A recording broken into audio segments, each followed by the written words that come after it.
Going live. Mic check. Looks like the mic's working pretty good. Looks like the light is okay. Oh, no. It's better right there. Hurts my eyes a little bit. All right.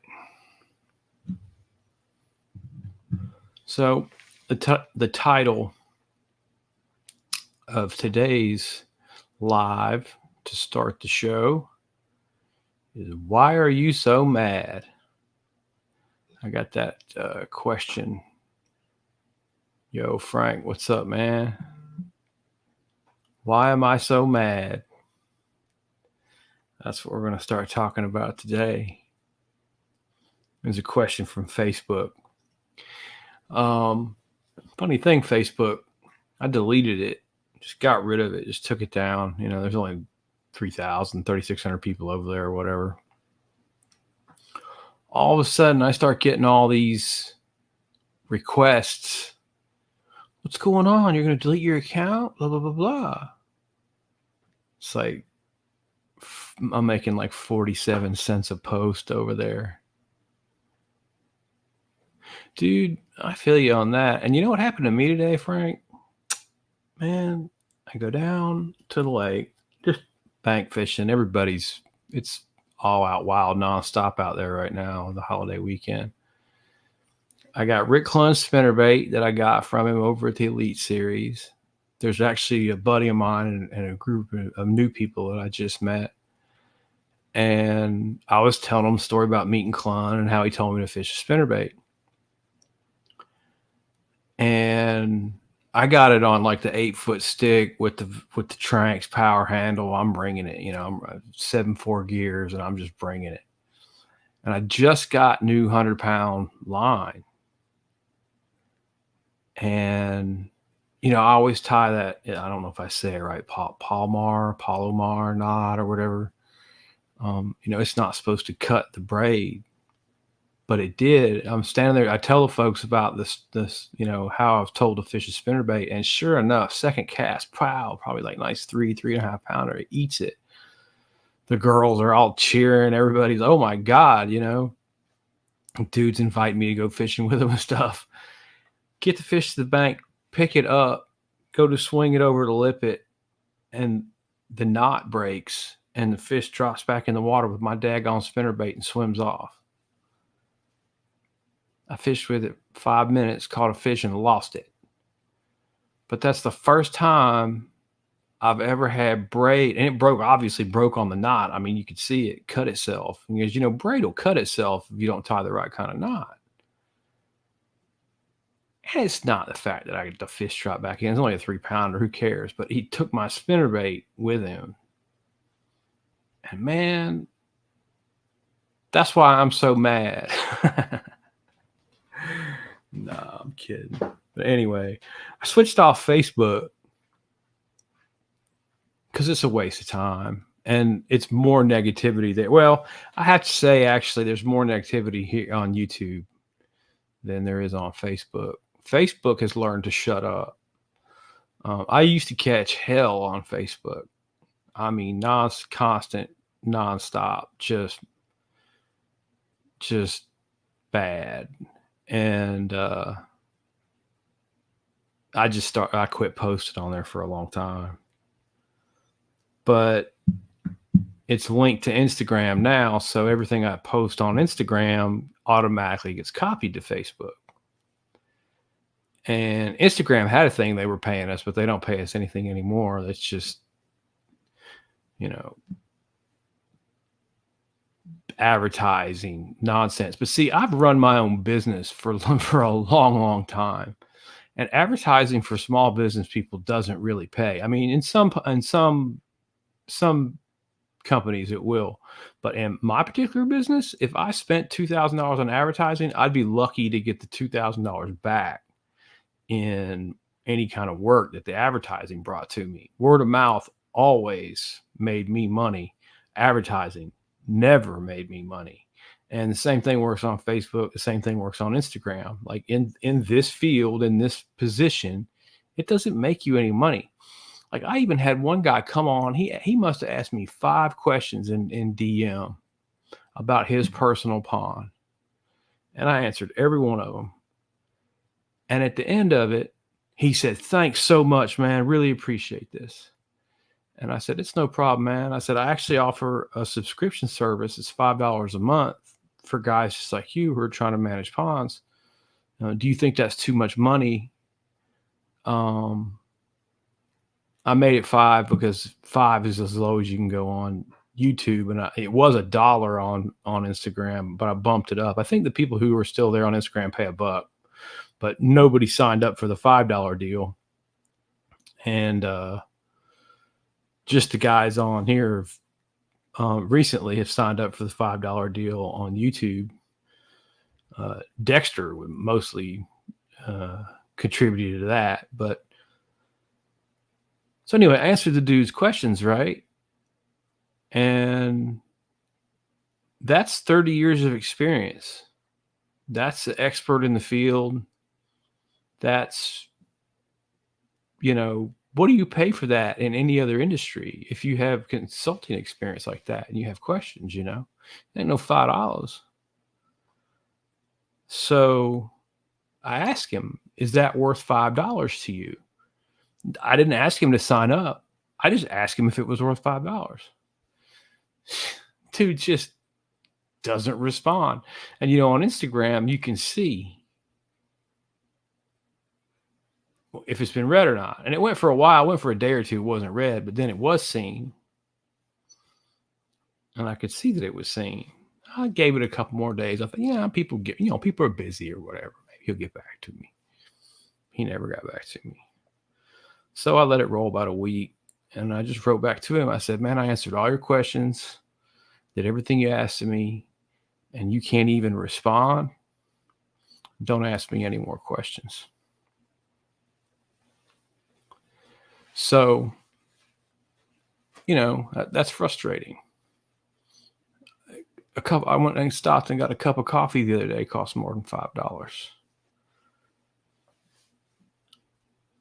So, and especially on Facebook, especially when I start getting guys, because what it is you make a point and you teach somebody something that they didn't know. And there's a pretty big group of the population that when they learn something, they can't give you a compliment. They got to nitpick something. They got to pick up the spelling. They got to go with the tone. Or in the worst case, they'll start just putting words in your mouth, like you implied this and implied that, trying to read between the lines of what you said. They can't just say, "Wow, that's really interesting. I never knew that. I never heard that before." So, dude's question, "Why are you mad?" Oh yeah, well, why am I mad? I went to college. I studied hard.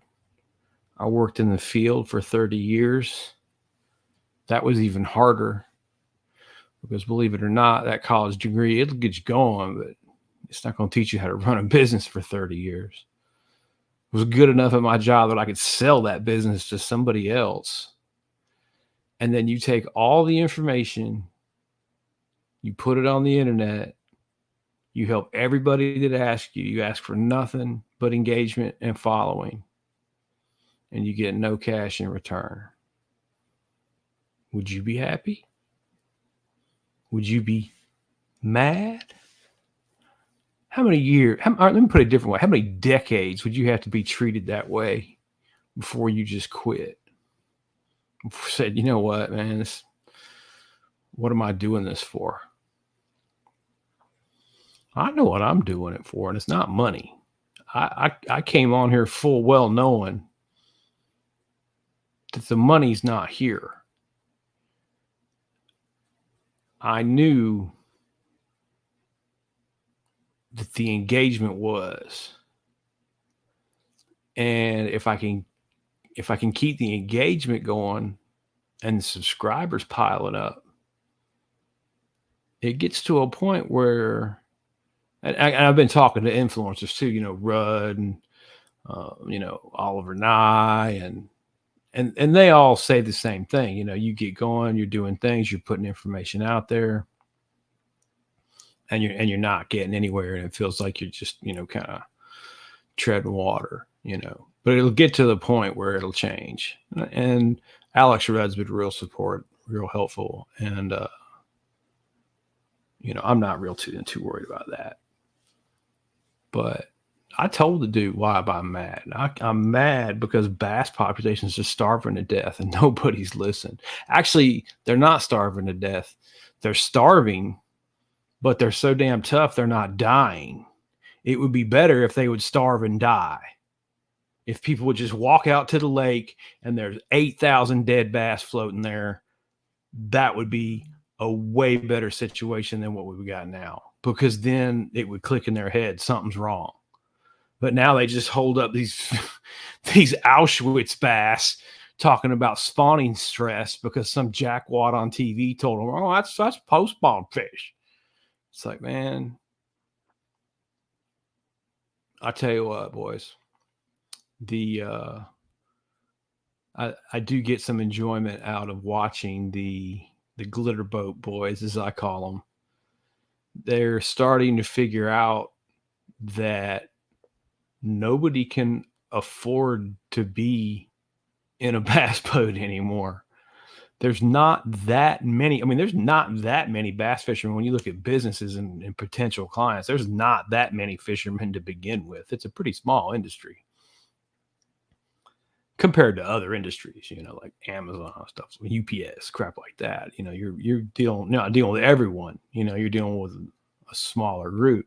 And then when you've got $100,000 boats, and $40,000 tournament fees, and then how many of those guys are even fishing any of those lakes that they're going to? They're really pitching their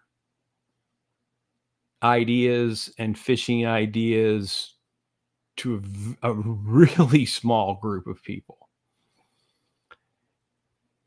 And with all the, with the way social media has changed things, I see the video after video after video, these guys complaining, man, I'm spending 20, 30, 40,000 to enter these tournaments. I'm spending hotel money. I'm spending this, I'm spending that. And now none of these companies are even, you have to win or you die. They're not getting enough money to get supported. And it's because of influencers like Alex Rudd and those guys and Tackle Talk, Andrew Hayes, and those guys are selling more product. And at the end of the day, that's what it's about. It's about making sales. Welcome aboard, all four guys. Appreciate you being here. And it doesn't hurt my feelings at all, because I've watched those guys go on television for 3 decades now, actually probably a little longer than that. And especially since I was 20. So we can definitely call that 3 decades once I started learning fisheries management. And I've watched them make up nonsense. I've watched them just talk out of their rear end, just say whatever they want to say with no fact checking, just talking. And if they want to talk about how to catch fish on big major reservoirs, that's fine. I that's not my domain, but I'm noticing they're figuring out, oh man, we better do small lake videos. We better do pond videos. We better teach people how to talk about ponds and do this and that and the other. And you're not coming here and spreading that misinformation. This is my house. And I'm going to do my best to keep that from happening. And I don't know if I'll make any difference or not, but I'm damn sure going to try, because I've watched those guys screw bass fishing up for 3 decades. And they just can't seem to get it through their head. Just because you can catch a bass doesn't mean you know anything about bass biology. And I've also noticed some of them are being smart too. And they're actually learning, and they're actually, changing their tune. And you can see the smart ones. I've even seen some of those guys, they follow me for a while, and then all of a sudden my information starts ending up over there, kind of worded a little bit differently. Or sometimes not even differently. Sometimes it's verbatim. I knew that was coming too. Doesn't make me mad. I would rather have the correct information going to people um, than what they've been doing. I've noticed they won't ever say they were wrong. What they generally do is pretend like they always knew it.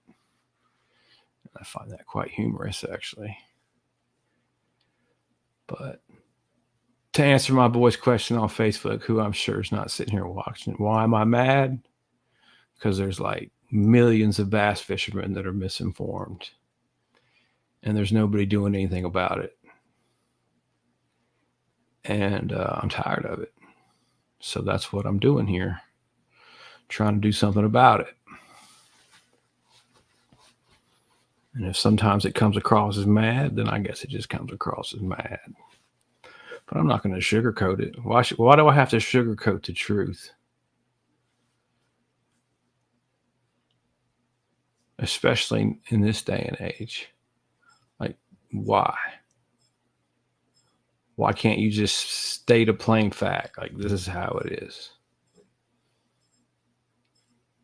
Comes up to like another example, like weeds in the pond. I had a guy made a comment today. It was that post that I made about, what's it called?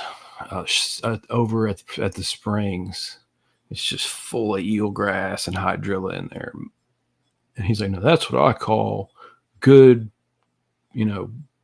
pond growth or whatever. So that's what inspired me to make the post this morning about plankton and how, some plant growth is okay, but it gets to the point where plant growth negatively impacts the fish population. And that's the kind of crap I'm talking about. I've been watching for 30 years on TV. All these guys talk about the cover and the plants and the structure and the la la la and how important it is to the fish. Yeah, it's important to the fish. It's important to locating the fish. It has absolutely nothing to do with growing the fish. There gets to a point where the weed coverage starts decreasing the weights of the fish. Anybody who hasn't seen the podcast I did with Preston, Hokey Fish Biologist, it's a live that we did. And, he had some great observations. You got a good point there, Robert. It's called respect. And I certainly appreciate the respect I get from you guys because it is few and far between. You don't get respect. You take your respect. I certainly have. Nobody gives you respect. You're going to take it. And I feel like that's exactly what I've done, taken it. And I'll continue to take it because it's the truth. And, I don't know what else to say. If going to college, studying what you love, doing what you love, telling people the truth isn't a successful business model in this country, I'd say we've got some problems. Bigger than starving bass. Much bigger than starving bass. Yeah, man. Valdosta. I went to Valdosta a few years, man. And I was just driving back to Florida. I was up with my dad for a week or so. He's in Georgia. And coming back through, and I was like, man, I have not been to Valdosta since a buddy of mine graduated from there. Probably like 90. I'm going to date myself now. 4 or 5, sometime right around there. And that was the last time I was on campus. So, man, campus has changed a lot. Now the dorm, I stayed in Brown Hall. Brown Hall, I couldn't get in, but the outside of it certainly hasn't changed. Patterson hasn't changed. But the bookstore and all the student center and everything, man, it's real nice in there. It wasn't like that at all when I was there. It was way different. But I enjoyed Valdosta. It was a good little college. I had to transfer to Georgia. I figured out you can major in fish, so I took off to Athens, and Athens isn't for everyone. I can see, I see the major differences in schools like that. Fisheries was a bit different in that. I mean, I graduated with 8 fisheries majors. Fisheries, not a big program. Um, it's bigger at places like Auburn. Probably Clemson has a bigger program. Georgia's fisheries program's not that big, but so it had that small. You're with the same people all the time once you got into your major. But most of the University of Georgia stuff is big. Like you're sitting in like a movie theater type auditorium taking classes, a lot of the major classes. And I think that turns some people off. It never bothered me. I don't mind mixing into the crowd. Just, do your thing. Athens is a great town. If you've never been there, it's one of the best towns in Georgia, really, in my opinion. If you've never been to Georgia, you should definitely check out Athens. They call it the classic city. And when you'll see it, you'll understand why. But man, Valdosta sure has gotten big. That place has changed a lot. Just the town itself and everything. It's grown quite a bit. But it was good to go back and walk around campus, get some merch. Pretty cool looking hat, isn't it? It's got VSU on the back. I like it. Yeah, Valdosta was a good college. Made good friends there. Still got friends from there. But I don't know, man. Dry eyes acting up. I don't have my drops, so cruds get me again, boys. Sorry about that. I don't know. You boys have any questions? I started out talking about being mad when I'm not really that mad, but might sound a little irritated. I'm not too mad. Signed back up to YouTube. That was pretty funny. Deleted all that. Just got rid of it. Got tired of it. And all of a sudden I'm getting like questionnaires, what are they called? Customer service representatives asking me, sending me questionnaires about why are you leaving? You're going to be deleted from Facebook. Why are you leaving Facebook? I'm like, well, because Facebook's a complete waste of my time. Let me ask you a question. I made a post. I pulled it up on here. Made a post.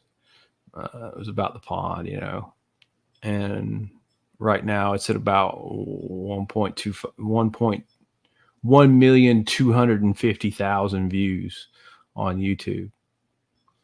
The exact same post on Facebook Reels got 500 views. Facebook sends me a thing, in the whatever the drop down thing that comes up. Hey, your video, your reel got 500 views. Boost this post so more people can see it. Boost this post means pay Facebook money so they'll show it to more people.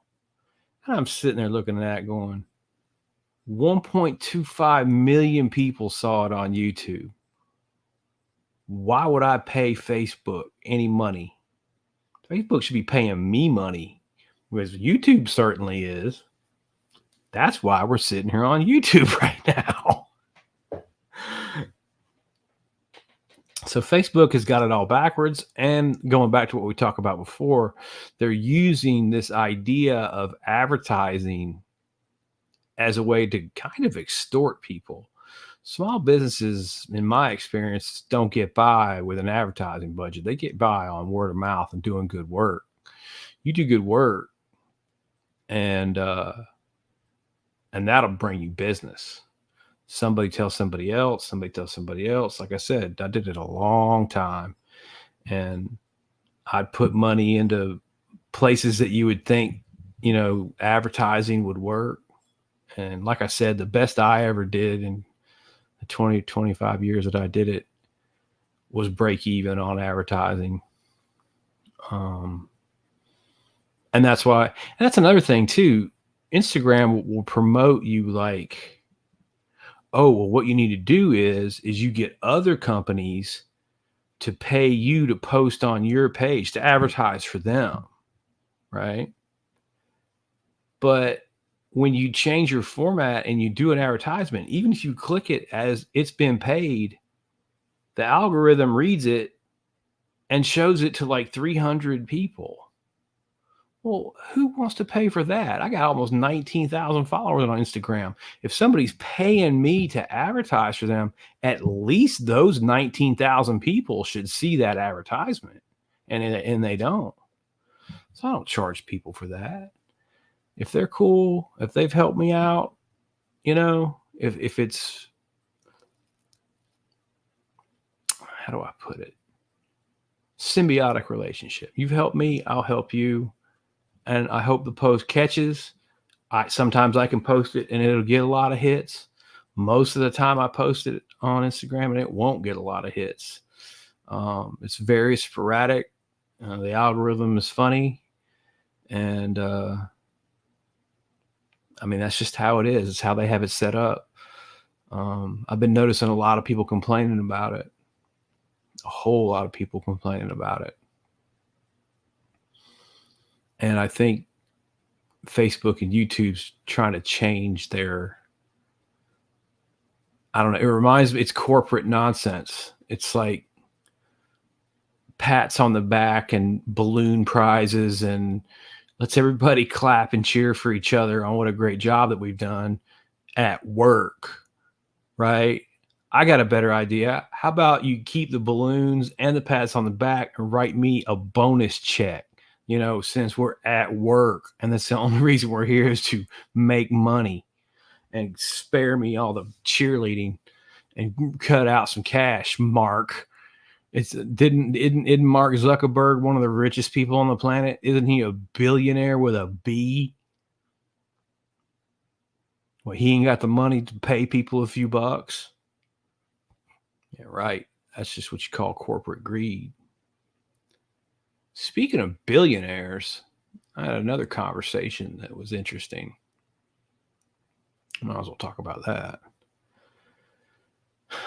Doing the line of work that I've been in, private lake management, you don't deal with people who don't have a little bit of bread. Most of these cats are successful at whatever it is they do, and they have some money.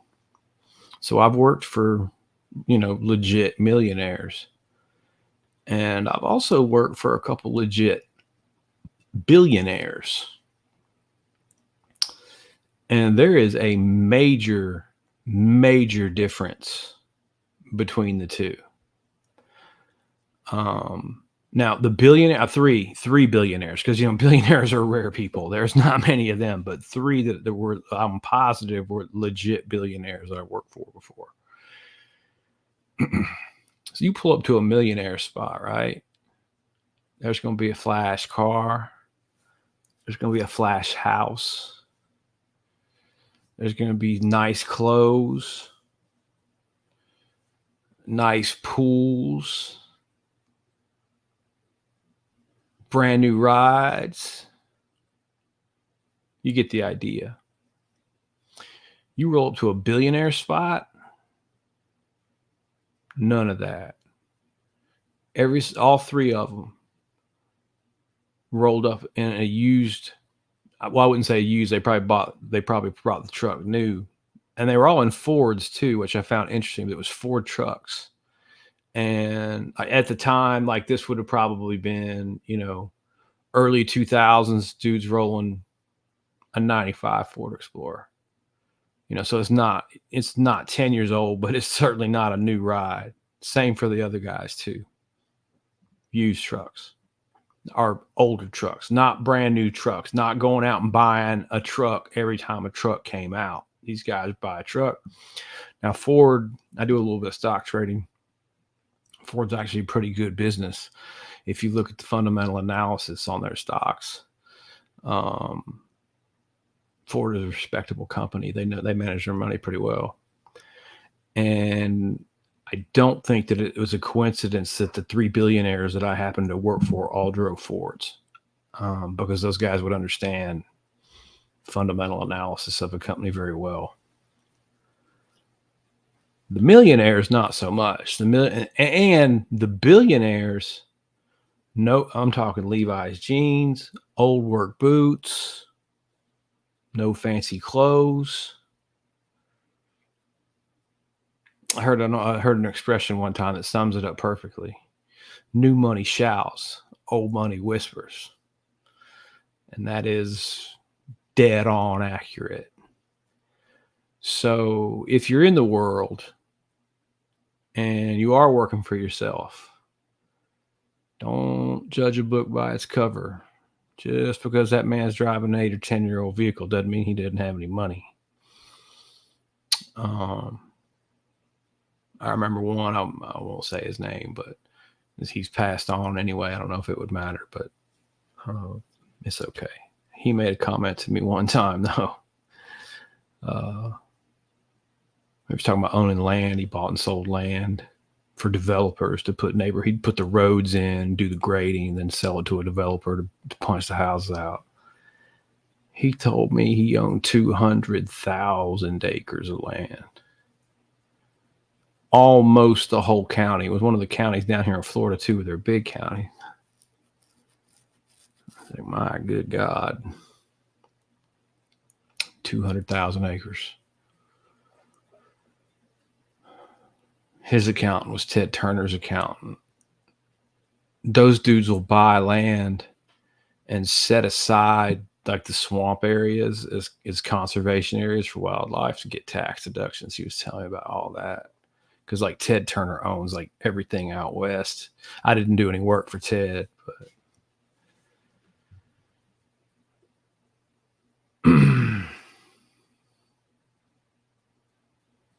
oh yeah.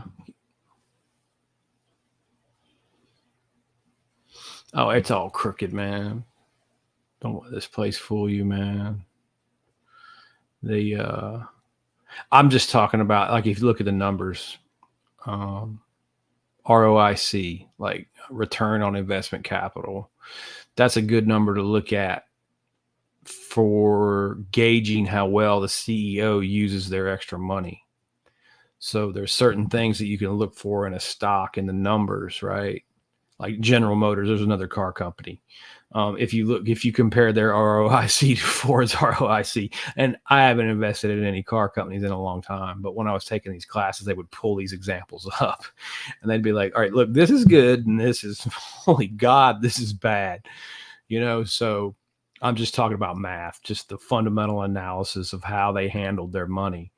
Now, how they got their money, like, come on, man. Like the Kennedys were bootleggers. You know what I mean? They got money from running liquor when liquor was illegal.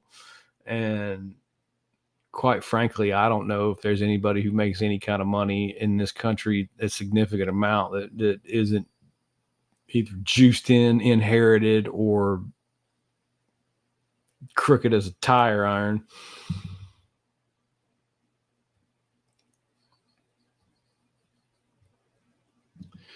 Let's see what Tom's got. Let me clear my eyes there. Cruddy. Need my eye drops.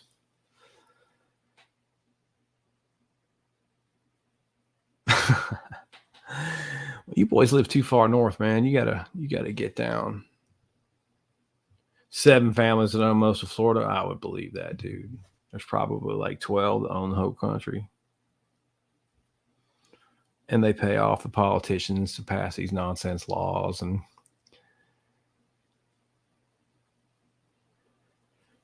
yeah, man. I don't know. I took some stock trading classes. I don't know. I could see like when I was a younger man, and I mean, many years until I sold my business, I was a paycheck guy. I robbed Peter to pay Paul most of my life. I certainly am not a millionaire. Or I just got a few extra bucks to invest. If you guys are interested in learning, the best book that I ever read that I guess I could compare him to myself in the way that I can take something kind of complex in like the science of fisheries and try to break it down to where you can understand it. It was called Rule with a number sign, number one investor by a dude named Phil Town. And that was the best book for learning about how to trade in the stock market that I've ever seen. Um, if you follow what that guy, read that book a couple times, get it down, get it clocked, and I don't think you'll have a significant advantage. Don't listen to anything on the news. It's always nonsense, bull crap. See, I was reading that book years ago. Wachovia was still in business, and I was in the middle of learning all that stuff. And the president of Wachovia went on Fox News, and they had dropped their stock had plummeted down to about 20. I don't know, it's probably like 80 or 100 or something, and it had dropped to 20. And that, I'm not going to say it because it's not a good word, and I don't want to get dinged on YouTube, but that guy was on national television telling people what a value that the bank was at $20 and that you should be investing your money, but I knew where to look. See, because of publicly traded companies, any of the employees who own the stock have to report if they buy it or sell it. So after he said that, I was like, all right, big money, how much of your stock are you buying if it's such a good value? And I went and looked it up, and he was not buying. He was dumping. He was dumping millions. I mean, he was just dumping his stock. It's like, take everything and sell it. And I'm like, if it's such a good investment, homeboy, why are you selling all of it? I mean, because hundreds of thousands of shares are going out in his name. And what he was doing was going and lying on TV to get a bunch of suckers who don't know how to look it up to buy it at 20, because it was going to zero. They were going out of business, and he was just trying to salvage any kind of cash. And that's the one thing about all of that. It ain't illegal to lie.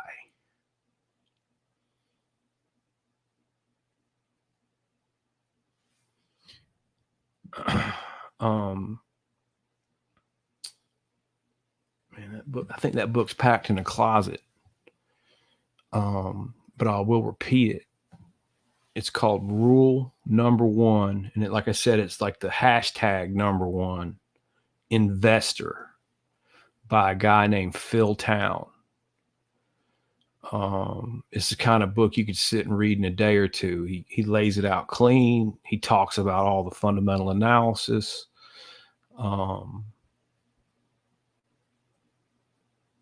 It really helped me a lot, and I still use what I learned in that book today to analyze anything that I invest my money in, and I've done okay. I haven't lost. I'm not saying I haven't lost on trades, but in general, I haven't lost.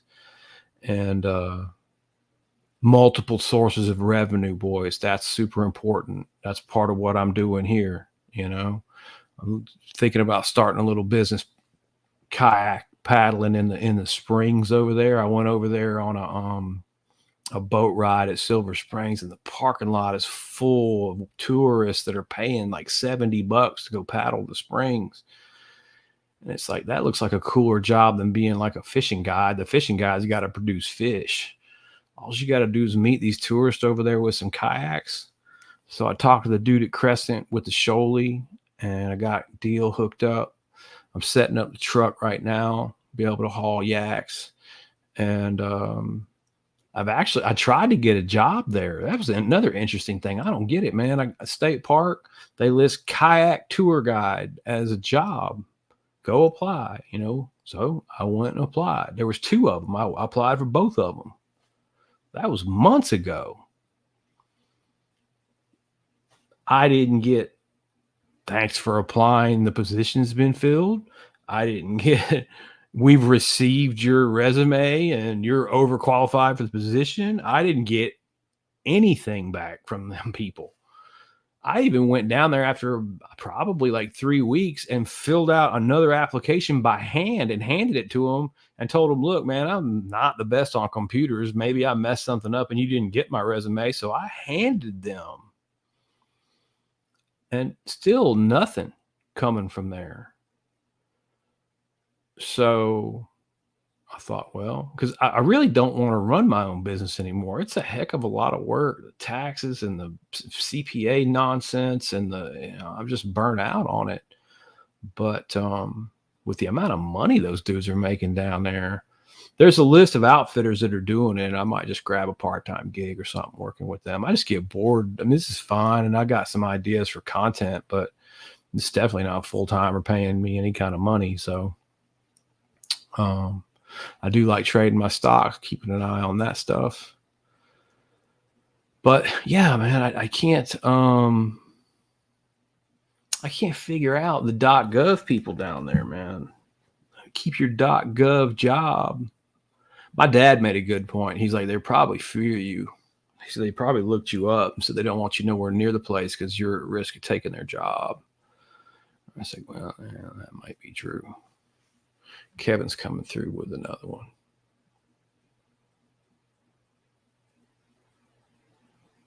Oh, sure, Kev, it's no problem. Yeah, you won't be disappointed in Phil Towns' book. You'll learn a lot. So let me make it clear. Lake management is a good job.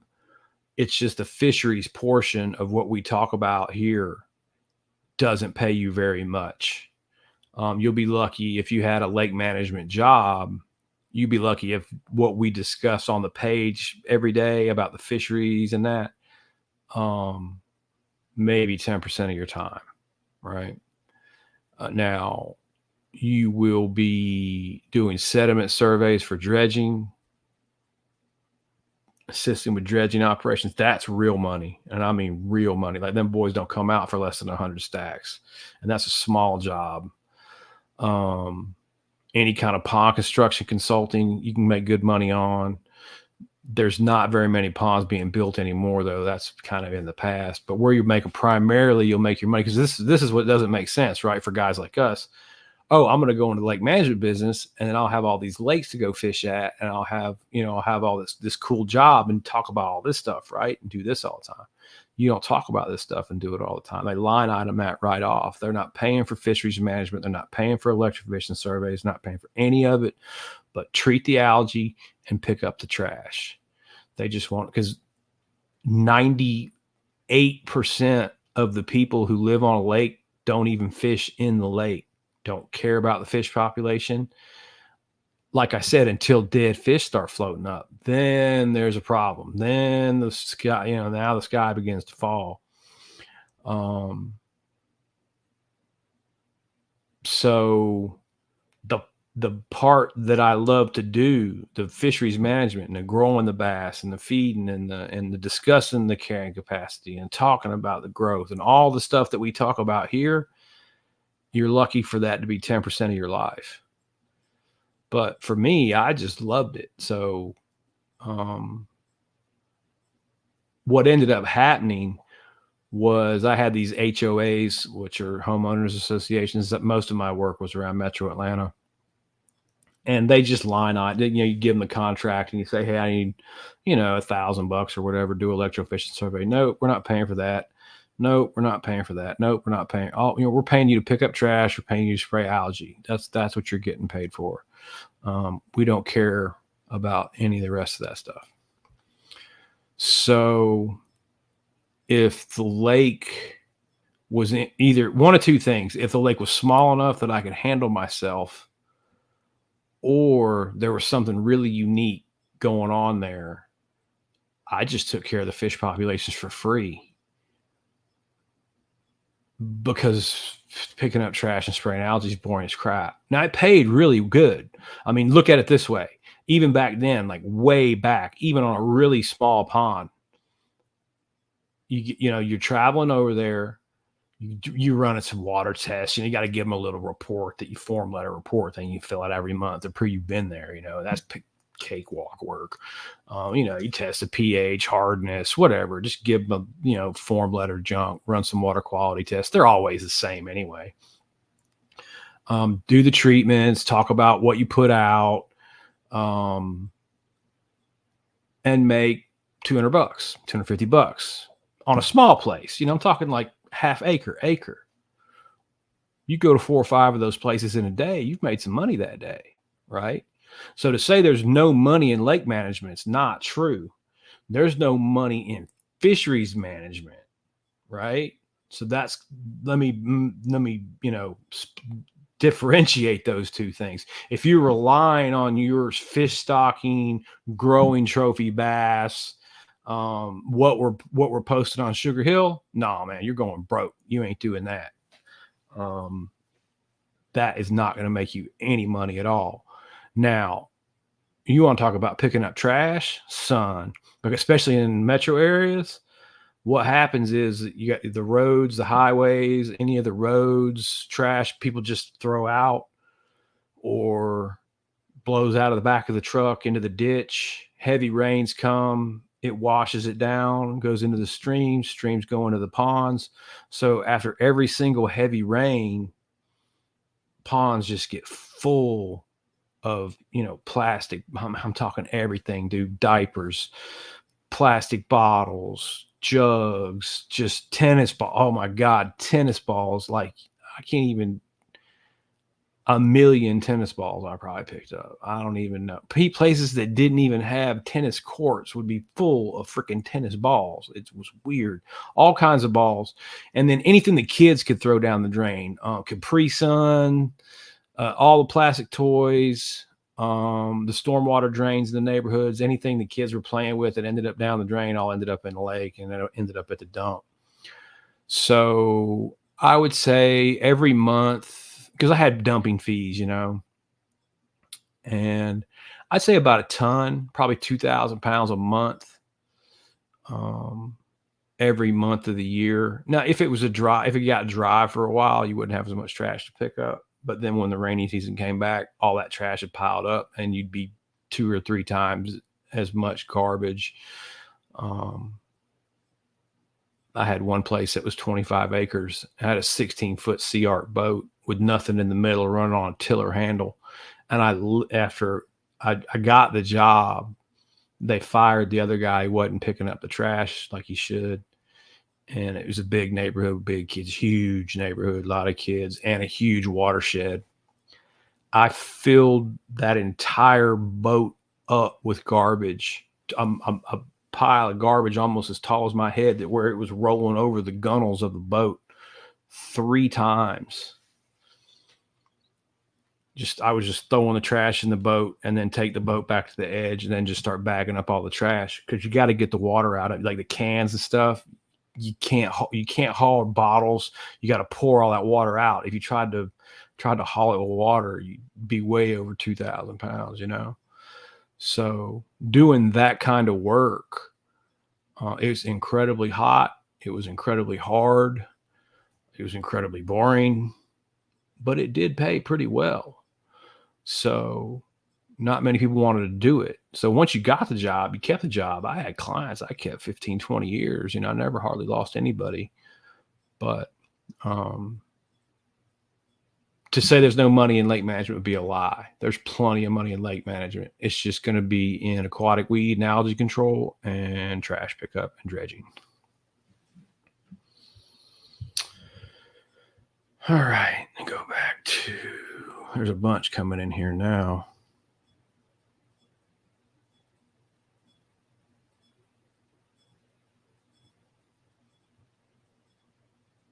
Yeah, Kev, that sounds real similar to what I used to run. You could definitely go into business picking up trash management ponds. What you'll have to do treatments is, it's called a pesticide contractor's license, and they offer it. And actually, the best book that you can get for that is from the state of Florida. It's I took the test in Georgia, and I worked out of Georgia. But once you pass the pesticide contractor's license, it's kind of like a concealed carry permit. You can go spray in adjacent states as long as you have the permit. But you're going to have the pesticide applicator's license, and then you're going to have to carry insurance too. You're not going to work for any homeowner associations without liability insurance. And that's why you need to be real good at it, because like algicides are toxic to fish. So if you kill the fish, that's going to hit your insurance. They're going to drop you. And then the next time you pick up insurance, the insurance wasn't too bad for me. I think it was like $1,500 a year, $100 a month or so, but I never killed any fish or messed anything up. So my insurance always stayed reasonable. If you start hitting insurance claims, man, that can get ridiculous on you. I've seen that happen to a few guys. and run them out of business, because it get to the point too where the insurance people won't insure you anymore.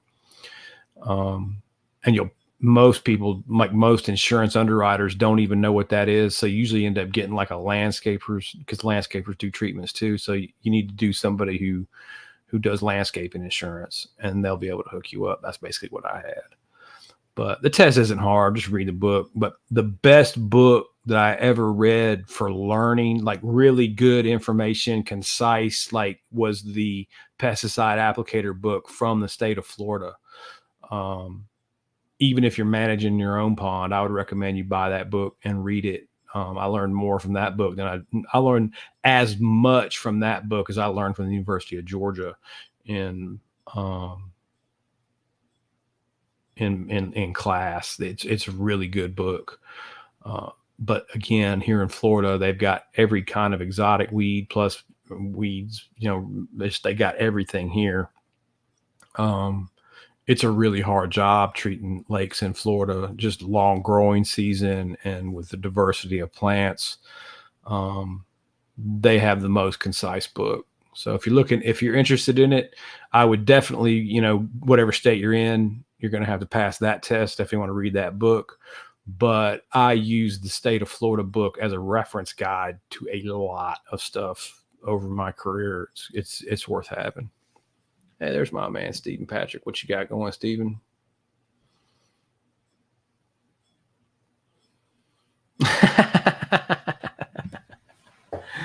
Right? I don't pick up trash anymore, brother. I short call options against stock that I own. It's a good way to make money, pretty safe. I'm not picking up trash no more. Options trading, that's complicated. You want to learn something hard? Oh, and since you're getting that book, here's another book you need to get too. This will help you a lot. It's called The Candlestick Course. Candlestick, like a lighter, light candle. By Steve Nissan. Looks like Nissan, but I think it's pronounced Nissan. Candlestick patterns are a visual representation of the trading that happened that day, that month, that year. And the reason why they call them candlesticks is because they make like a square and they'll have like a little wick at the top, or they'll make like a square and they'll have a little wick at the bottom. And it was developed over 1,000 years ago by rice traders. That rice traders traded rice like we trade stocks. So it's a visual representation. It's a visual representation of the numbers that will give you clues into the market sentiment, I guess is the best way that I can put it. Like those candlesticks will form a pattern, and that pattern will tell you, okay, there's a significant chance that stock's going to go up based on these patterns. There's also a significant chance that it's going to go down to, like, let me see if I've got a pencil. Do I got anything to write with on this freaking desk? Imagine an upside down cross. I don't have anything to write. It looks like that. It's called a gravestone doji. Anything that looks like that is called a doji, right? And so what it means is the stock, it opened here and closed at the same place. It went this high up, it went this high down, but it opened and closed in the same, at the exact same price. So what that tells you is you have to understand, like guys like me don't understand. And there's guys that basically control the stock market. They're putting so much money in it. So the traders, the real traders down on Wall Street who are on the floor, right? They drive the stock up, buy, and then somebody else big time guy comes in, sell, buy, sell, right? Well, at the end of the day, if it looks like a plus sign, that represents market indecision. They bought it up, they sold it down, but at the end of the day, it ended up in the exact same place. So what that's telling you is the smartest guys in the world who are doing the trading aren't sure, right? That's what candlestick patterns give you the idea to. Again, Steve Nissan, the candlestick course. And that's just one simple example. Their candlestick patterns are complicated, and I had to read that book about 4 times. But once you learn how to see candlestick patterns, it's like gambling, right? Like nothing's foolproof in the market. It's just like being a gambler. But if you use Phil Town's information and you understand, you know, what companies you should be investing in and what companies you shouldn't, okay, then that's giving you a few percentage points into your advantage. Now you understand candlestick patterns and how to read them and how to recognize. Like if you have a down trend and then a doji, a gravestone doji, or any kind of doji, really. Gravestone doji is usually at the top of a pattern. It goes up and it looks like this, where it started, it went way high for the day and it came back down and ended down here.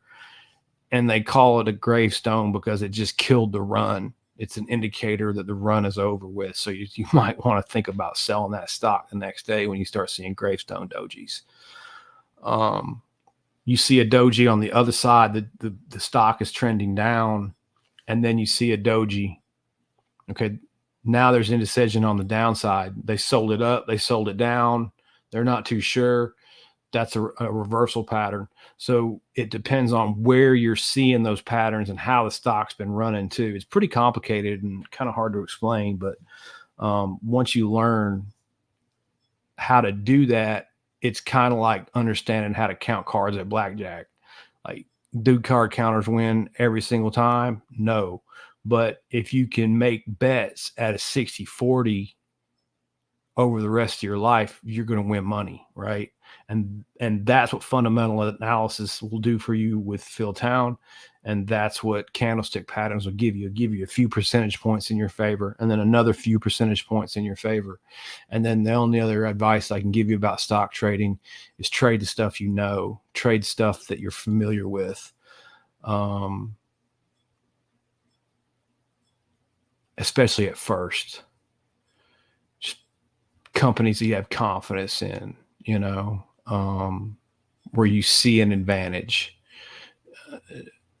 I wouldn't be trading like makeup stock. I don't know anything about makeup, right? I don't wear makeup. But if you're a woman and wow, that makeup company right there, that stuff's good, that stuff's good, that stuff's good, that stuff's good, and their prices are good, and their fundamental analysis looks good, then a makeup company would make sense to invest in, right? So it's a limited amount of stock trading advice I can give you, boys.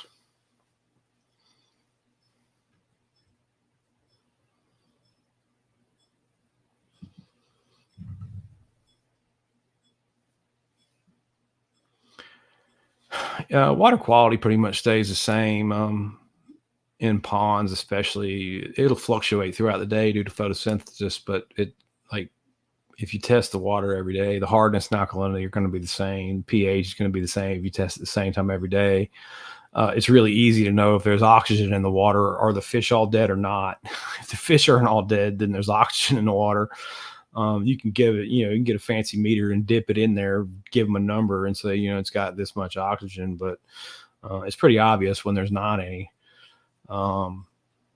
Again, it's just kind of something to fill out a report.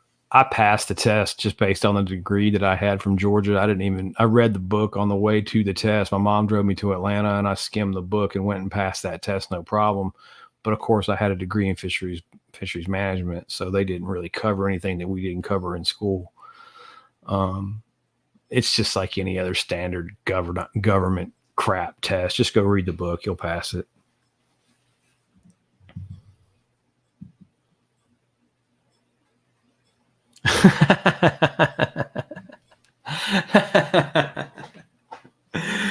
Yeah, the river is a great place to find free toys, my friend.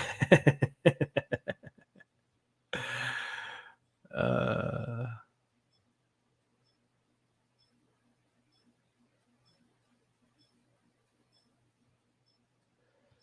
Flipping kicks. There's my guy. He's catching some nice fish. He's got a pond over in Georgia we've been working on. He's been feeding his bluegill. He's been harvesting crappie, catches some nice fish.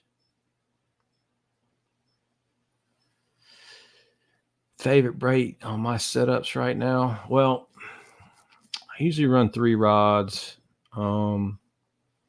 especially out here in Florida, because there's only like 3 or 4 baits I can get them to eat at all. I just told a story about losing that Rick Clunn spinnerbait today, but I'll tell it again. I was burning that blade through the pads, and I don't know how, man, because I tied Palomar or not, but I must have crossed it or something. I got the fish in, and right as I was lifting it out of the water, the line broke, cut itself, because braid cuts itself if you don't tie the knot right, and stupid line got cut. And I don't care about losing the dumb 3-pounder. Who cares about the dink? But they took my damn spinnerbait with them, and that made me mad.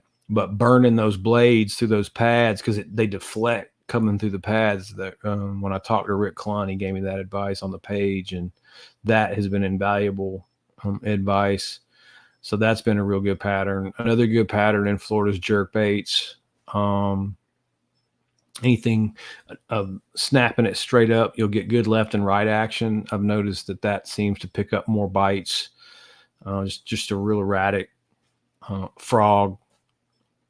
Of course, there's so many frogs out there, it's ridiculous. So in the morning or really any time of the day, if they're on frogs, they're on them. They'll be on them all day long, even in open water. It's kind of weird. And then a speed worm. For some reason, I don't know why, there's something about the way the speed worm tail, I guess, vibrates in the water. Usually the June bug color I do the best on. But with Florida, like those 4 baits right there. Oh, ribbon tail worm too. You'll catch them on that, just Texas rig or ribbon tail. But if I go out there and then my glide baits, I will roll big glide baits. I caught a nice 3-pounder on Mike's 11-inch trick shad the other day. I'm just rolling the big swim baits out here because not many people fish with them, and I'm hoping to get a big fish to trigger on that. I had one tracking it, but the stupid 3-pounder ate it before. They got that competition for it. The big fish came at it, and then a 3-pounder comes out of nowhere and drills it. And I'm like, man, I wish that 3-pounder hadn't done that crap. It was a pretty nice 6 or 7-pounder back there behind it. Not that he would have bit, but I'm just saying. So I'll have glide bait hooked up. I have a speed worm hooked up. I have a jerk bait hooked up, and then them blades. And I'll fish a couple of hours usually, and rotate through the areas that I've caught fish at before. And if I don't spend all day out there. If I don't get bites pretty quick, I go to the house. The Florida fish are finicky as crap. I mean, I'm not going to sit out there all day fishing for them, because you'll know instantly, because I've gone out there with jerkbait and caught 25 fish in 2 hours too. Like when they're on absolute fire, and when they're off, they're just off. One dude that's working on my truck, going to be logoing up my new truck for me with some wraps and stuff. He's a fisherman. He was telling me about the spot down the lake here, a little cut in on the barge canal. Said he's anchored right there and caught 150 in half a day there before. And I can believe that. It's a huge lake, but it fishes real small. It seems like the bass all congregate in one place for some reason. The guides will take live bait at those places and whack them. I mean, 30, 40, 50 fish a day on live. And I think that too also makes it a little more difficult. Heavy fishing pressure with live bait. It's a tough place to fish out there, but it doesn't bother me. I like the challenge.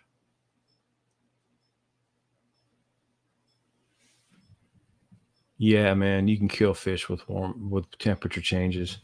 They'll swim off too. They kind of act like you put them in acid a little bit. Like they'll wiggle around and they'll act a little bit funny, but they will swim away.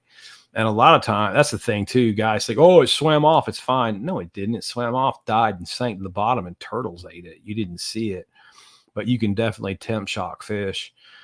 It's a 10-degree difference. say your live well water gets warm on a hot day and it's say 87 degrees in your live well, and you might even be exchanging the water, but you're exchanging it with surface water, right? So the surface water is a lot warmer than the deeper water. Well, if it's like 85, 86, 87, 90-degree surface water that you're recirculating, and you put that fish back down and it goes down into 10 degrees less, it kills it. It temp shocks it and kills it. So it's just like a pet. You know how you bring fish home from the pet store? It works the same way. You need to temper them. So that's something to be aware of in the summertime. You can temp shock them. My man John. John's been whacking them. What's he got? Nice. Did you get that Buka Dobbins rod, John? That thing's nice. I got 2 of those now. I really like that rod.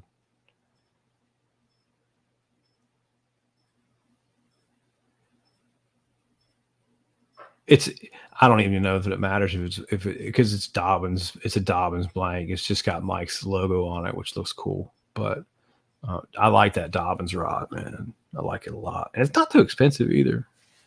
Definitely spend a lot more money.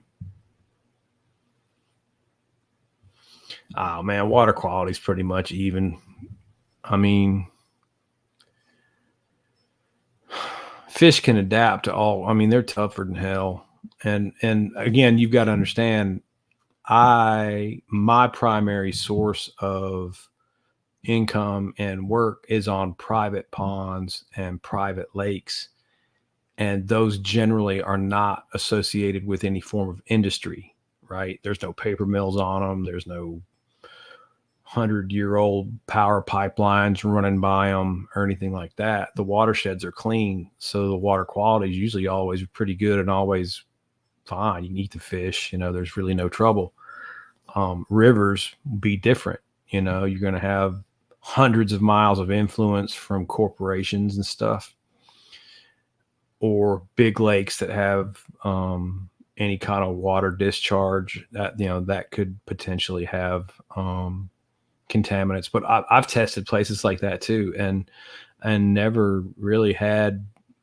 If fish tissue contamination warnings are around, it's usually from industry dumping crap 100 years ago before there was an EPA.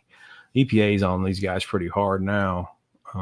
Not to say there's not issues. There is issues, but most of the stuff like PCBs, dioxins, furans, Superfund sites, stuff like that, all that stuff was done 100 years ago, and like PCB has 1,000-year half-life.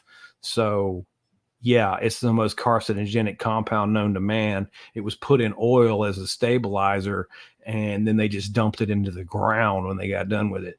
So yeah, and then it's not going anywhere. Half of it's not going anywhere for 1,000 years. That's a major problem. And when you're in an area like that, there will be signs. You will know. It will say, "Do not eat the fish." You know what I'm saying? So for most of your small lakes and private ponds, fish are perfectly edible.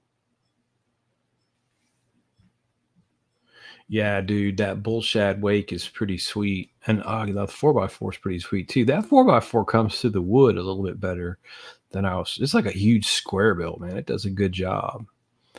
Um, that 11-inch trick shad is like casting a brick, bro. That thing's a beast. It hits the water like a brick for sure. Yeah, you're right, Steven. The trick shad, Mike designed that trick shad. I went fishing with Mike a couple times when he was developing the trick shad, and he cooked my doors off with it. But it was the smaller version. I think it's like a 7-inch version or 6. I can't remember. But yeah, he cooked my doors off with that trick shad, working it just like you're describing, burning it, just boom, boom, boom, boom, boom, boom, boom, boom, boom, and then you can pause it. And the cool thing I've learned is like you get that speed going to it, and you get that pulsing, that quick, boom, boom, boom, boom, boom. But say you're coming up onto a stump, right? All right, so you pause it, and then you give the reel kind of a quick half a turn, and you can get it to cut and glide out like a glide bait, right? So I'm learning that I can run it right to the stump, pause it, give it that glide out, do it again, and get it to come back around the stump. You know what I'm saying? Like you can walk it around things. And man, I picked up bites doing that. When it's coming, then pauses and then goes left and then comes back around the stump the other way. Man, sometimes it gets smoked doing that. It's a little tricky, you got to fish it a lot, but you can figure it out. Work it through the pads that way too. I'll just boom, let it glide out in one direction until I get another lane, and then get it in a lane and burn it again. Pause it, and it's a little hard to explain, but it has to do with a half a reel turn and being just a little bit quick on the. It's a quick half turn and a pause, and it'll cause it to shoot and glide out. And I'm talking, it'll glide out a couple feet. You can get that thing to move when you learn how to work it right. And another thing I like about it too is you don't really move your hands out of position. You're not doing a bunch of stuff with the rod. You're really doing that with the reel. So your hands can stay low, pointed at the water, have a nice angle, and be ready to set the hook. So I like that, definitely. The clutch darter, I don't know that one. I have to check that one out. Definitely. Oh, the 3-piece. I have seen that, dude. Mm-hmm. It's nice to have a travel rod, fly rod. I got a couple fly rods. The fly rods always break down in 3-4 pieces, and that's nice because you can just you can keep them with you, and it's not taking up a bunch of space.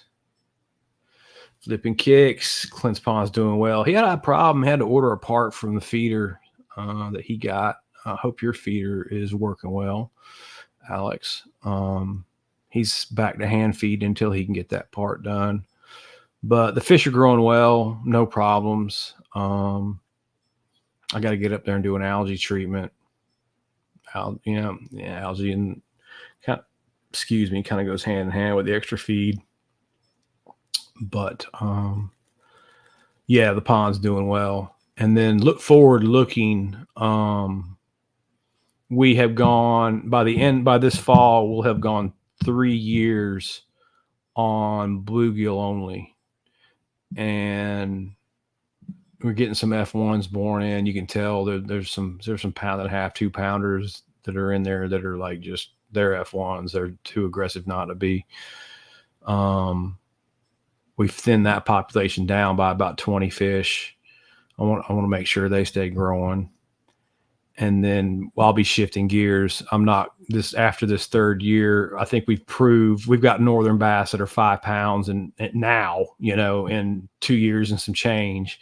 So bluegill are more than sufficient at growing bass, and you can just keep it like that and keep them growing like that. But I'm just working off my experience. This winter, I'll be changing it up, and we'll be stocking some rainbow trout, feeding them up. So when the big females come off fed next year, they'll have trout to feed on. I've been doing that for 20 years, and it really packs weight on fish. And this fall or this February, I'll probably add some gizzard shad too. Gizzard shad get 8 inches in a season.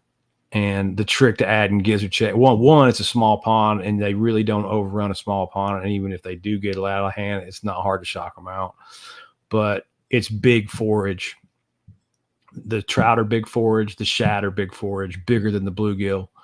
So again, if you think about it from an energy transfer standpoint, right, it takes a certain amount of energy for a bass just to stay alive, like metabolism. Like right now, my body's burning energy to stay alive, to breathe, my heart to beat, my brain to work, for me to be able to talk. Certain amount of energy is being used. Same for a fish.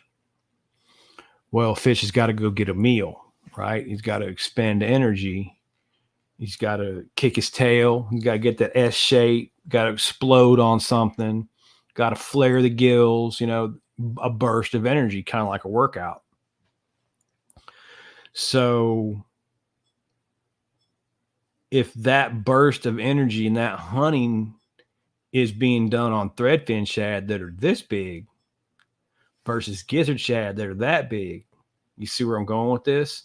Like I've seen ponds where the for you get a good bass population and they immediately wipe out all the big bluegill because they key in on them as soon as their mouths get big enough to eat them. They hammer them, and then the bigger forage goes away, and you're kind of in that intermediate, like 4 to 6 inch bluegill. They won't get any bigger than that because the bass are feeding on them, and then you can stock threadies or have some other, kind of small forage bait, like maybe like golden shiners or some little smaller crap like that. All right, that's still like not, it's like X energy, not X plus 2 energy. You know what I mean? It's not big forage. So if you want big bass, you need big forage. So when it expends that energy, it's getting more calorie. It's expending the same amount of calories for a bigger meal for more amount of energy. And I always wait until my bass are big enough to handle the gizzard shad before I put in the gizzard shad.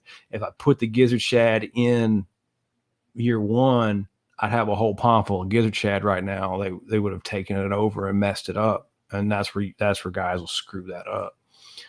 I'm also running the risk that they could take over.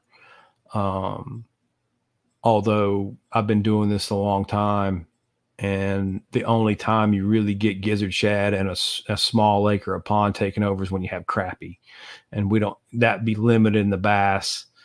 And you get a weird mix of crappie and gizzard shad, and the gizzard shad get big and the crappie gets stunted and it messes it all up. But we don't have any crappie, so we don't have that worry about. I'm worried about it at all. And I like gizzard shad in this situation. So I'll go get some from Hammond's. They'll cast net them out of Lake Lanier for bait for stripers. And I'll just go get 13, 14-inch gizzard shad that weigh about 500,000 eggs, put them in probably February. They're easier to haul when it's cold, and they spawn pretty early. So you just get a couple gizzard shad to pop off, and the whole thing will be full of shad in no time. And I'll change that place up. We'll grow some tanks for real.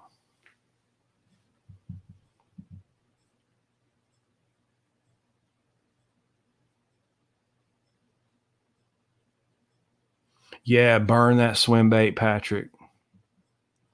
And I never burned blades until Rick Clunn told me to. But damn, I caught a fish out there doing it today off the bank. I mean, Mike was talking about that when I was fishing with him, and it makes a lot of sense when you think about it. Like if this is the water column, the screen is the water column, right? And we got fish swimming right here, right? Okay, well, if a bass tries to attack that fish, it can escape that way, it can escape left or right, or it can escape down, right? But if the fish is down here swimming and the bass attacks down on it, it's trapped against the bottom. It can go left and right. It can't back up. Fish don't back up good, but it's in an entrapped position, right? So when you're fishing a plastic worm, dragging it on the bottom, or a jig dragging it on the bottom, you've got it in a vulnerable position. But then when I was fishing with Mike, he keeps everything right up here, 6 inches under the water, and smokes it. Just whoosh. And I asked him, I'm like, you don't ever fish those things deeper? And he's like, nah. He goes, because right here, it's in a trap position, just like it would be down at the bottom. And I never thought about it, but he's exactly right. The fish can't get away. He can jump out of the water a little bit, but he's coming back in the water. He's in a bad spot up here. And instinctively, bass know that. And then the speed is the second part. He said, it's like a reaction strike. Don't give them a long time to look at it. You've got especially a big swim bait. You got a big meal that looks injured in an entrapped position. Put the speed to it and force that bass. Either eat it or don't eat it. Don't let him sit there and look at it. Like it's gone. You got two choices. It's either you're going to let it pass by or you're going to light it up. And learning those two things from Mike Buca has helped me tremendously on every bait. I'll burn anything under the surface of the water now just to check. I don't fish like that way all the time, but that is a devastating technique that most dudes don't know about.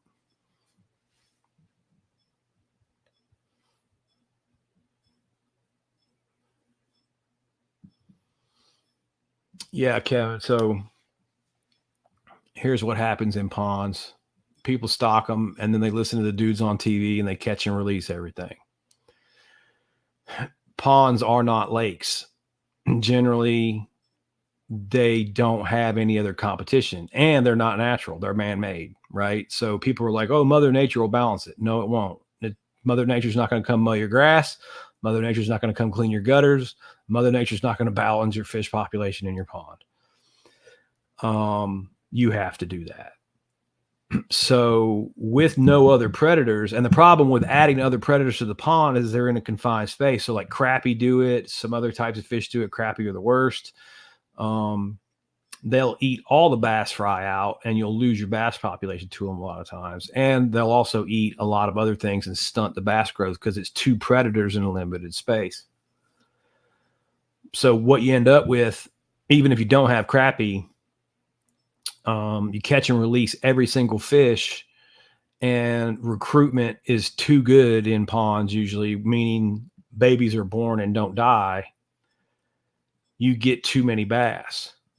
And the easiest way to think about it's like a pie, right? If you and I are sitting here and we've got a pie and we split it in half, all right, each one of us gets plenty of forage, right? We're going to have plenty of extra energy after for our metabolism is working just like we described. But then we got plenty of food too, right? But now we got 10 people in here watching us. If we add 10 people to the pie didn't get any bigger. The slices per pie got smaller. So each one of us gets less forage. And that's exactly how it works in a pond. The forage supply is limited. So my job as a biologist is to watch the bass growth and understand when that bass population is getting crowded. And instead of having 10 people here, it's like, all right, a couple of you guys got to go because we need more forage for the fish that are left. And that's what fisheries management is managing that. So because the bass will just overfeed the forage. They're such good predators. The forage isn't getting away, especially when they're stacked in their numbers like that. So the most important thing you can do when you're managing your pond is understanding when it's time to harvest bass. And usually, just as a general rule of thumb, you can take 10 1-pound bass per acre per year out of your pond and not hurt a thing. Actually, only be helping it.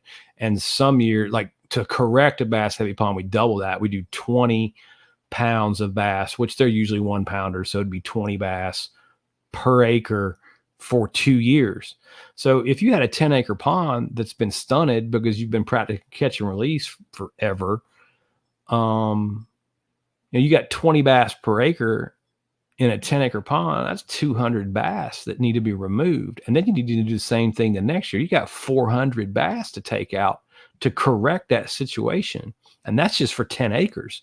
If it's 100 acres, you ain't got enough time in the world to catch that many fish, you know? So that's what they would call a stunted bass population, where the bass get to about 12 to 14 inches and just stop growing because there's so many of them. The forage just isn't there to keep them growing. And then usually what happens is a couple of them are a little more aggressive or a little better at feeding or whatever the case may be. And they'll get big enough to eat those other 1-pound bass. So those stunted bass populations will always kick off like an 8 or a 9-pounder, which makes people think it's a healthy population, but it's not. Because if you saw a real healthy bass population, like I've seen 8-acre ponds throw off 40, 50, 8-pounders a season when it's balanced right. I personally caught 48-pounders out of a 10-acre pond in 1 year by myself. So getting them past 10 pounds is hard in a pond. That's the trick. That's where you kind of get tricky with the trout and the feed and the gizzard shad. Getting double-digit fish in smaller bodies of water is tricky. But growing 7, 8-pounders is not tricky. If the pond is balanced, they'll get to 8 pounds in about 3 years and no problem. 4 years at the most. And then in a good pond,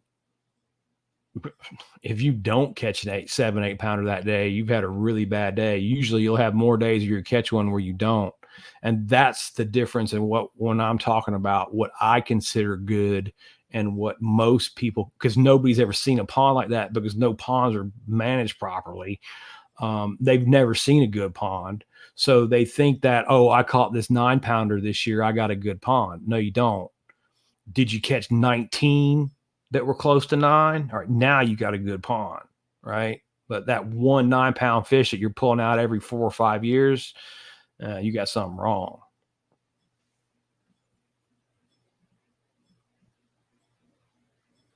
That's it. Nobody runs a marathon to eat an M&M. And did you know that Skittles aren't even legal to sell in Europe? They're considered unfit for human consumption because of the food dye they use in them.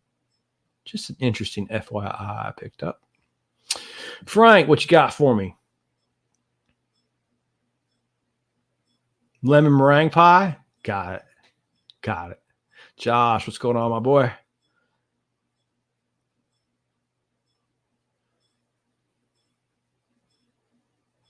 Yeah, and even burning deep divers, man. And one thing I'll do with deep divers too is on a rocky point, get a deep diving crankbait and just burn it into the rocks so it deflects off the rocks and ricochets all over the place, and then add a pause and burn it again and get it deflecting again.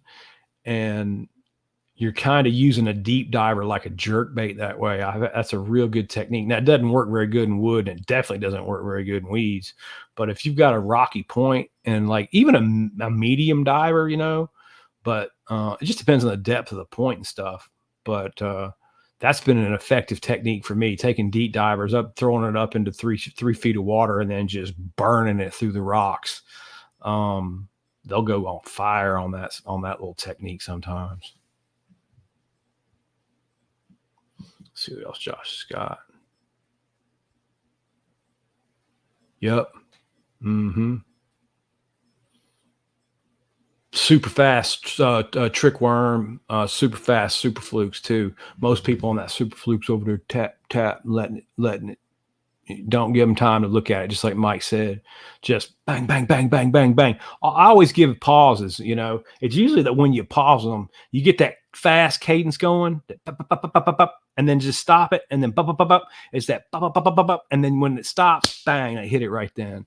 That's normally when that's going to happen to you. So don't just roast it all the way back. Unless they're eating it that way, unless you're noticing a pattern that pausing is not helping. One of the videos I did too, I was watching, I met those tactical bassing dudes. So you got your reel and you burning pause and burning pause like that, right? Well, with spinner baits, you know how like if you get hit, you get that bite with a plastic worm, and you'll kind of give your hands to it like that, put a little slack in the line and reel that slack out like that. Do that same move with a spinner bait. Instead of pausing the spinner bait, they call it dumping it. You're reeling the spinner bait and then dump it. And that causes it to fall a little bit different. And sometimes dumping the blades is nasty effective. And I learned that from Matt Allen or Tim Little, one of the two of those guys. I was talking to those dudes at ICAST last year. They were talking about it. I've used that technique, and it's been very effective. They called it dumping the blades. Just be reeling it nice and steady, give it that little dump, and then just pick your reel back up again. Yeah, that's nasty. Yep, that's exactly right, man. It's that change of cadence, and I think too because you've got that bait moving, and then you've got that bait going down in a different direction. A change of direction, and also too, I'll change my directions with my rods this way, and then back this way. And I really like the longer 7 and 8 foot rods for that, because bringing fish don't swim in a straight line when they're trying to get away. They're going this way and that way. So I'll reel like that, and then I'll flip the whole rig over and reel like that on the same retrieve. And sometimes I'll do it 2 or 3 times just to try to get a little left and right in it. And that's what I like about those jerk baits too. When you snap them upright, you get a lot of left and right, like a Zara spook. And there's not a same thing Steve and I were just talking about with the trick shad. That trick shad will glide out left and right real far, and that's not a normal. Most lures just track kind of in a straight line, and I think fish under high pressure, in public water and stuff like that, that's really important to understand. That change of direction is very important. Works good with A rigs or umbrella rigs or whatever you want to call those. Give it over here, and then swing it and get that whole school. Oh, and dump your umbrella rigs too. Pause them, dump them, let that whole school of fish drop. You'll get strikes that way too. Yeah. Just switch it all up too while you're fishing. Don't get caught up into doing one thing. Um, I'd say the most effective technique I've had for spinner baits, where it is a steady, and I've done it with chatterbaits too, and I've had some good fish hit it this way. You throw it out, you let it go to the bottom, and then you just engage it till the blades are barely turning. You don't want them wham, wham, wham. They're just barely going, slow rolling, and just ease that back. Barely feeling any vibration at all. And a lot of times I won't pause a slow roll. I will pause a slow roll sometimes, but I haven't noticed, like, if you're burning it and pause it, that seems to get hit a little bit harder than the slow roll. You can slow roll them and stay real steady, and they usually hammer it. But I don't know. Just try different things like that. It helps. Oh, hour and 30. What time is it? 9:25. I'm not going out. I don't go out on the Memorial Days or the Labor Days or the 4th of July's or the New Year's Eves or the Christmas Eves. Seems like those are always the days that people get arrested. And I don't want to get arrested. Or hit by a drunk or run over by a boat or God knows what else. It's always on the holiday weekends. So I keep a low profile on the holiday weekends. Yeah, you're right, Josh. It makes it look like it's freaking out. And that's important. I think, again, it's like that reaction strike. It invokes that reaction strike. It triggers the predatory instinct. Definitely.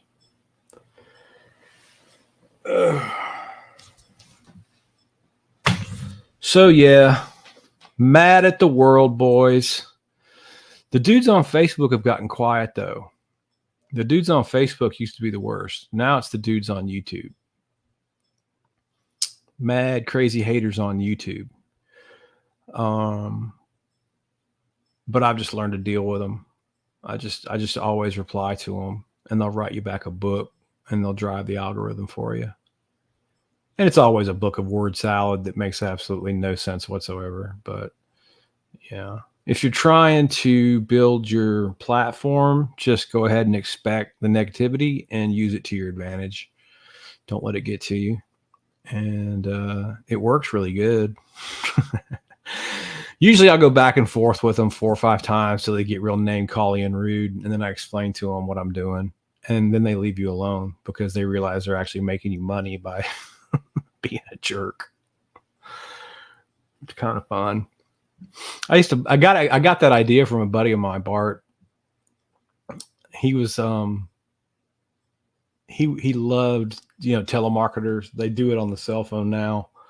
But back in the day when we had landlines, the telemarketers would always call you at night and try to sell you crap. And he was the only person I knew who absolutely loved the telemarketer callers. So his whole thing was mess with the telemarketers until they hung up on him.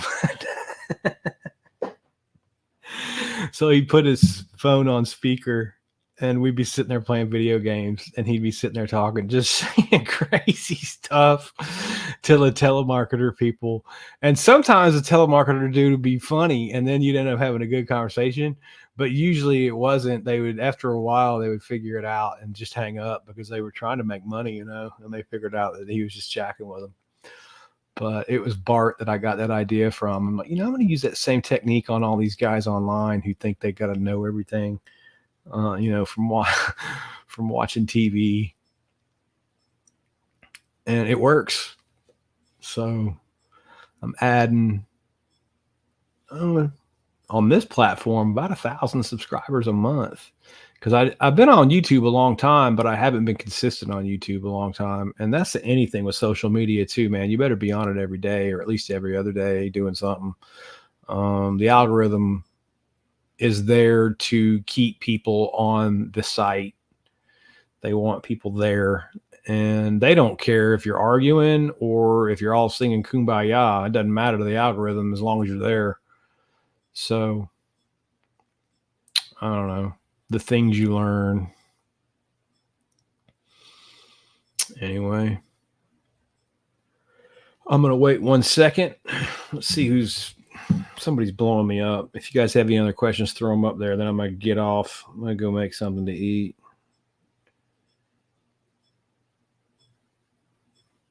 I don't understand why YouTube gives me alerts that I'm live on my YouTube channel. I'm very well aware that I'm live on my YouTube channel.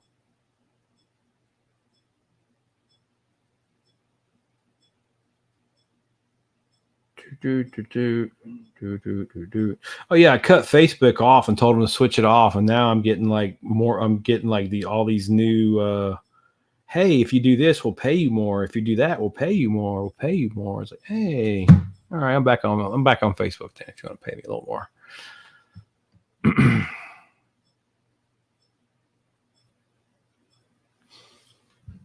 Yep, I agree. Yeah, very similar to jerk baits. Kind of that shallow water, erratic, fast, slow. Definitely. All right, let me scroll back up, make sure I didn't miss anybody's questions. Frank's lemon meringue. That sounds good, man. I haven't had pie in forever. I'm watching my diet, which sucks. I want cupcakes, cake, candy. Oh, there we go. We did miss one from Steven. If you're in Georgia, American Fisheries Society is hosting an aquatic vegetation control workshop in Perry, Kevin. So if you are so inclined, the American Fisheries Society is very in tune to what's going on, and you will learn a ton at that. I can promise you. Cliff.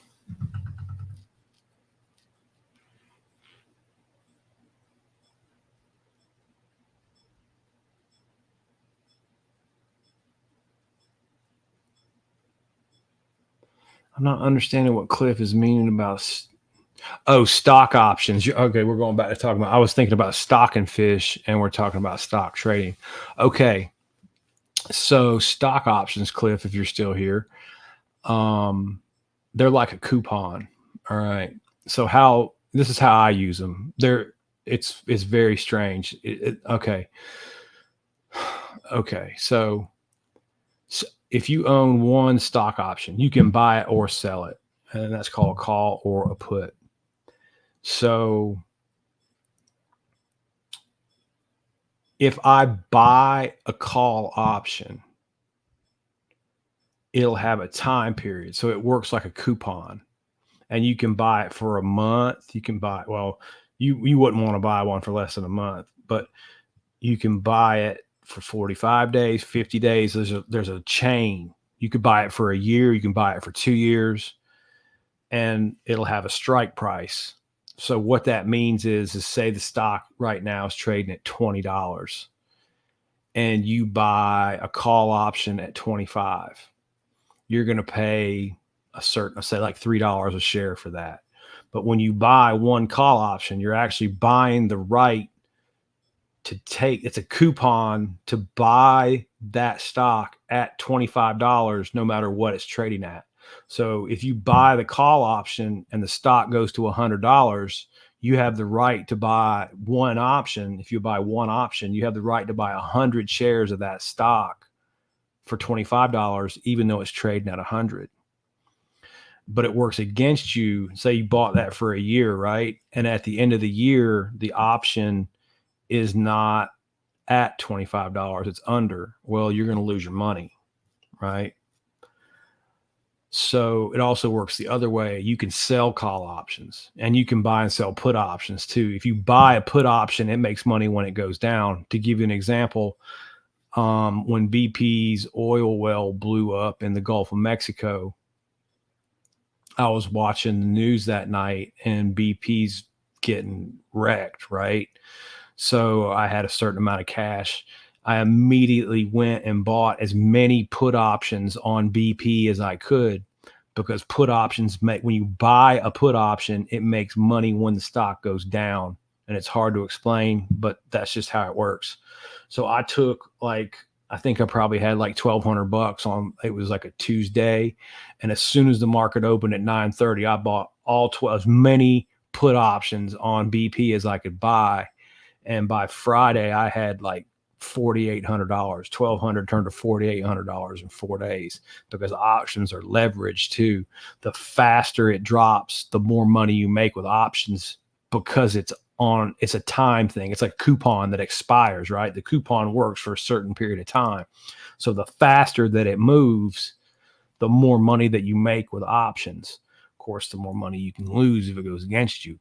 You can't lose more than you buy when you're buying them. Now, when you're shorting them, which means you're selling them to somebody else, that can get you in a lot of trouble. But here's the catch. So say I own a stock, right? Say I own Apple. Apple trades for $100. I'm sure Apple's $9 million or whatever. Let's just use round numbers. So I've got a stock that I personally own, and it's $100. I don't want to sell the stock. I want to keep the stock long term. But it's not doing so great. It's not doing bad. It's a good company, but the sales are, they're meeting earnings and it's not rocketing to the upside. They call that sideways movement, right? Where maybe it goes up to 100, then it goes back down to 90, then it goes back up to 100, then it goes back down to 85, then it goes back up to 105. It's trading sideways. So in that situation, what you would do is wait for it to go to 100 and say, let's just make it easy. You say you own 100 shares of that stock. You can short a call option, which means sell somebody else a coupon for the right to take your stock at $100. But when that stock goes back down to 90, you keep that guy's money and you keep your stock. Does that make sense? And that's called a covered call strategy. And that's my favorite strategy. You buy the stock and own it long term, and then you watch it. And when it starts trending sideways, you watch that bouncing ball pattern. And when it bounces up, you short against it, you short your calls. And when it goes down, you buy them back. I did it the other day. I had a stock at $95. And I thought, ooh, that's a little bit high. I think that's going to pull back. And I got 200 shares of it. So I shorted the 95. I shorted the 95 calls. That it's called the strike. I shorted the 95 strike, and it dropped to 90 in 2 days. And those options, I shorted them for like $4.85 a share. So you pick up about $800. Say if it's $4 a share, you got 200 shares. That's $800 in cash that you pick up. Since it dropped so fast in 2 days, I bought them back for half the money that I sold them for. So I sold them for $4 and bought them back for $2, and I made that profit in 2 days, and that's straight cash. So that's a way that you can use it's a way that you can pretty safely use options to collect cash back on your investment. And it took me a long time to learn that stuff, man. It's kind of complex. And that's a simple strategy. There's also other ways like vertical spreads where you can buy two options above and below, and then as long as the stock trends in between it across the 45-day period or 60-day period, whatever you made it, you'll make money on sideways. It doesn't necessarily have to go up or down, and that's why they're called options, because it gives you plenty of options to make money. But the thing about options is you really got to be good at it. Like, you really got to understand it, or you will really get your ass burned off. And I took a class to learn how to do it. TD Ameritrade offered a class, and it wasn't cheap.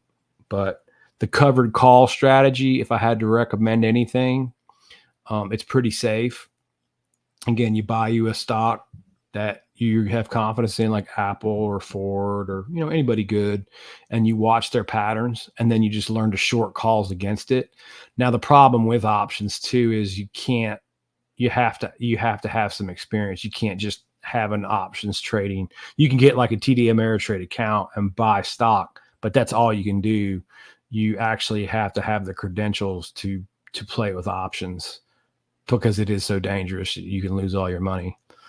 Here's an example. If you shorted call options without owning the stock, let's say the stock is $100 and I short against it. So I sold somebody the right to take my stock from me at $100, but I don't own the stock, and the stock goes to $300.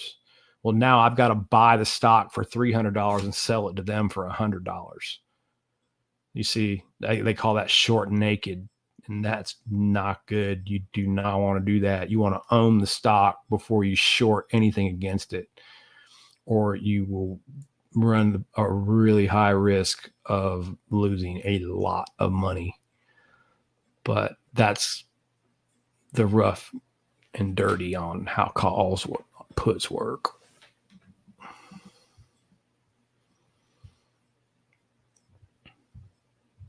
And they are complicated, dude. It is very hard.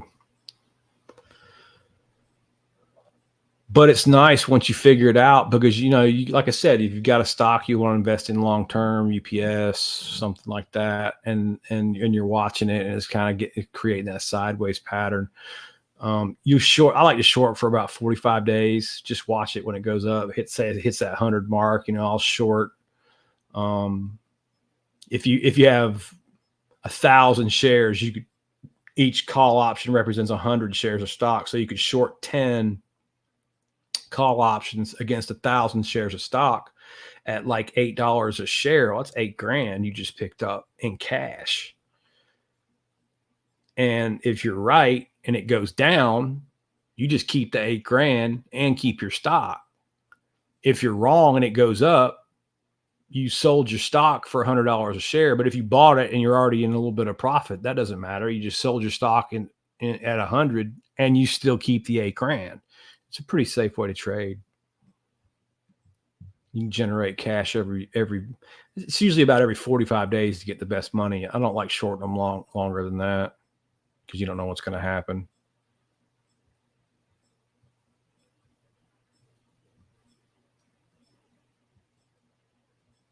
And now we're talking about trading options. How about that? You dang right, man. YouTube people, I think they must be kids. They must be like, well, no kids get slapped in the mouth anymore, but there's sure enough of them that need it. They just, I don't know, man. It's a weird world we live in.